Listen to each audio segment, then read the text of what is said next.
Hello. Welcome to the third episode of 100 Southeast Asian Films in 100 Days. Today, we'll be talking about these 5 films. Number 1. Burlesk Queen by Celso Castillo.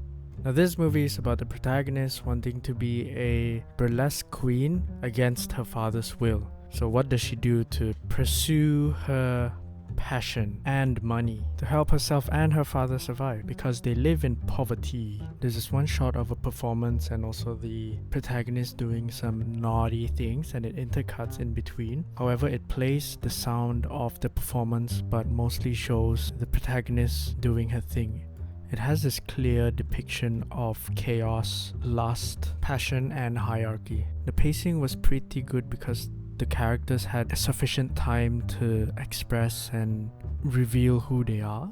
Even the dialogues and the monologues were and the ending of a dance and the song that goes with it really reminds me of the final scene of Whiplash. Anyways, I loved it. Second film this week, Beatriz War by Luigi Acquisto and Betty Rice. So this film is about the invasion of Indonesia into East Timor. And this is a heart-wrenching, soul-destroying war film about a Timor-Leste princess who within her community came from a family of status, and even with that status and privilege, they still had to endure the brutal reality of war. This film didn't really have a good start until the third act, where it starts to have a little twist in it. However, it's not a perfect film for me, but enough to tell the world that they have a voice, and this is one of their war stories. In general, the whole film feels like the stakes were quite low and did not feel urgency for the most part from the characters. Third film this week, Tjoet Nja Dhien by Eros Jarot. This is another film fighting against colonizers. Ironically, from the film before, they're the ones being colonized in this film. I like the pacing of the film. It's very constant. It feeds you with enough information and also giving you enough time to listen to what the characters have to say. The highlight of this film is the protagonist. She plays her role so well and drops one of the hardest lines and does not even break a sweat.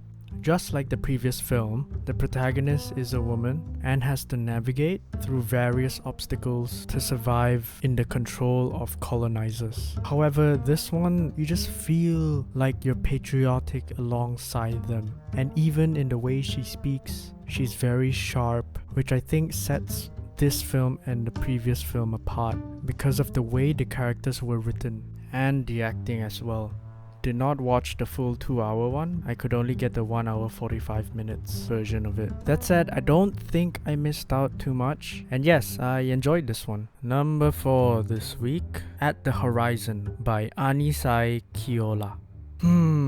This one's not perfect. To me, I noticed the audio is a bit jarring.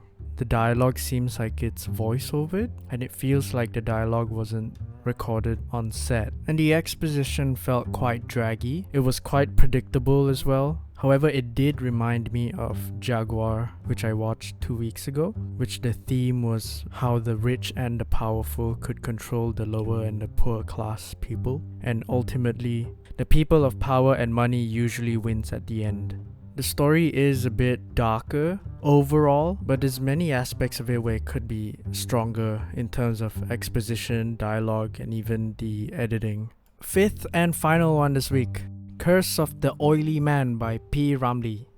I'll just say I'm glad that I've lost my P. Ramlee virginity. Better late than never. I'm just a big fan of how ahead of its time this film is. Even all of the sets that were filmed in the studio felt either real or in a dream, but none of them felt fake. I was also invested in the characters and their motivations. It did not need much time or explaining to understand and sympathize with the characters. It was clear that every character has a reason of making a decision. Even the language and the dialogue was so gorgeously written, it just felt like listening to someone recite a poem. And that concludes the third episode. If you have made it this far, don't forget to like and subscribe, and also comment anything that you have to say about this. And I'll see you next week. Bye bye.